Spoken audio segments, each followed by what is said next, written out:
మనము ప్రతి ప్రాణికుడును సహాయం చేయాలి. हमें सभी की मदद करनी चाहिए.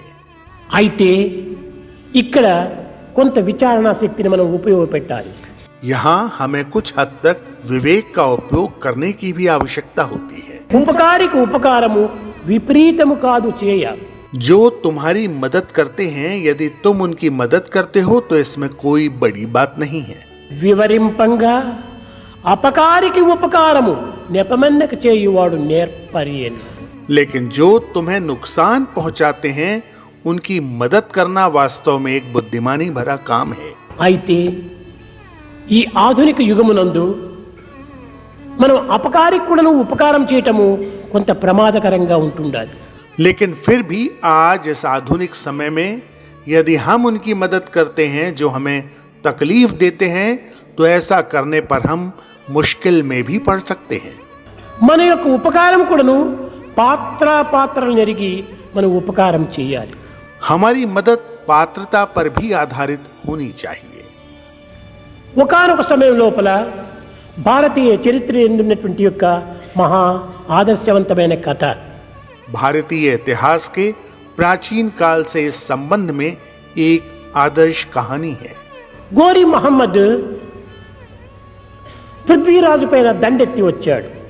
मोहम्मद गौरी राजा पृथ्वीराज पर आक्रमण करने आया. ఒక పర్యాయం కాదు, రెండు పర్యాయములు కాదు, 17 పర్యాయములు దండెత్తి వచ్చాడు పృథ్వీరాజు పైన.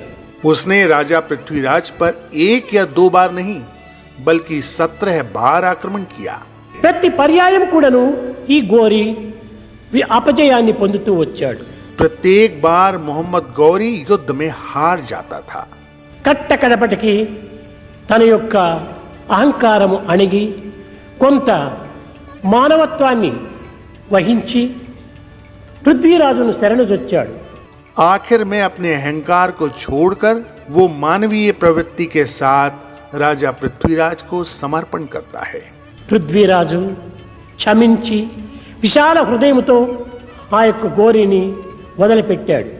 पृथ्वीराज खुले दिल और दिमाग से मोहम्मद गौरी को माफ कर देता है और उसे जाने देता है. కానీ ఇంతటి అపకారం చేసినప్పటికీ అటువంటి అపకారిని కూడాను క్షమించి ఉపకారం చేసి వదిలిపెట్టినటువంటి పృథ్వీరాజు పైన తన యొక్క ద్వేషము దినదినాభివృద్ధి పొందుతూ వచ్చింది. वैसे तो जिस मोहम्मद गौरी ने पृथ्वीराज को तकलीफ पहुंचाई उसे पृथ्वीराज ने क्षमा कर दिया, लेकिन इसके बाद भी मोहम्मद गौरी के मन में बदला लेने की भावना दिन पर दिन बढ़ती ही गई. కానీ అతనికి నిద్ర పట్టలేదు. यहाँ तक कि मोहम्मद गौरी को नींद नहीं आ पाती थी. ఏ విధంగానైనా కూడాను పృథ్వీరాజును అంతము గావించాలి అనేటువంటి ఒక సంకల్పాన్ని దినదినాభివృద్ధి గావించుకుంటూ వచ్చాడు. वो किसी भी प्रकार से राजा पृथ्वीराज के जीवन को खत्म कर देना चाहता था. జయసింహుని వశం చేసుకున్నాడు. उसने जय सिंह को वश में किया. అతని ద్వారా తిరిగి ఈ పృథ్వీరాజు రాజ్యం పైన దండెత్తి వెళ్ళాడు గోరి మహమ్మద్. जय सिंह की सहायता से राजा पृथ्वीराज के राज्य पर मोहम्मद गौरी ने पुनः आक्रमण किया. పృథ్వీరాజు ఎంతో గొప్ప విశ్వాసం కలిగినటువంటి వాడు కనుక తిరిగి గోరి తన పైన యుద్ధమునకు వస్తాడనేటువంటి ఎలాంటి సంకల్పము లేకపోవటం చేత తాను అలక్ష్యంగా ఉండినాడు. राजा पृथ्वीराज अपनी भलाई के कारण पूर्णतः निश्चिंत थे और उन्होंने ये सोचा भी नहीं था कि मोहम्मद गौरी उन पर पुनः आक्रमण करेगा. అలాంటి అలక్ష్య పరిస్థితిని గుర్తించి ఈ గోరి యుద్ధములో ప్రవేశించటం చేత పృథ్వీరాజు ఓడిపోయాడు. पृथ्वीराज के निश्चिंत होने का फायदा गौरी ने उठाया और युद्ध में पृथ्वीराज हार गए. పట్టుపడినటువంటి యొక్క ఈ పృథ్వీరాజును పట్టుకొని గోరి నిర్దాక్షిణ్యంగా అతన్ని 2 కన్నులను తీసివేశాడు. पृथ्वीराज को एक कैदी की तरह ले जाया गया एवं बिना किसी दया भाव के उनकी आंखें निकालकर उन्हें अंधा कर दिया गया. చూశారా, 17 పర్యాయములు క్షమించినటువంటి యొక్క పృథ్వీరాజు యొక్క దీనిని కించిత్తైన కూడా కృతజ్ఞత తెలుపుకోకుండా అలాంటి దయా హృదయుడైనటువంటి యొక్క పృథ్వీరాజు యొక్క నేత్రములే తీసివేసించాడు ఈ గోరి. गौरी ने बिना इस बात का ख्याल रखे कि पृथ्वीराज ने उसे 17 बार क्षमा कर वापस जाने दिया।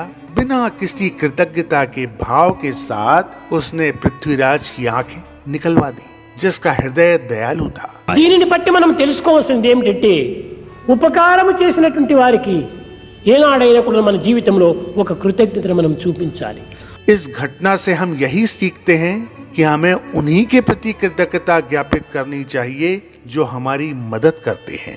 అయితే ఈ అపకారికి కూడాను ఉపకారం చేసేటువంటి విషయంలో కూడాను కొంత విచక్షణ జ్ఞానం కలిగి ఉపకారం చేయాలి। फिर भी जो हमें तकलीफ देते हैं उनकी मदद करने के पहले हमें अपने विवेक का उपयोग करना चाहिए। కనుక మనం చేసేటువంటి యొక్క సర్వకర్మలు కూడాను పరిస్థితుల యొక్క ప్రభావాన్ని పురస్కరించుకొని ఆ కర్మలో మనం పాల్గొనాలి। इसलिए हमारे सभी कार्य परिस्थितियों को देखकर समझबूझ पर आधारित होना चाहिए और हमें विवेक का उपयोग करना चाहिए। समस्त लोक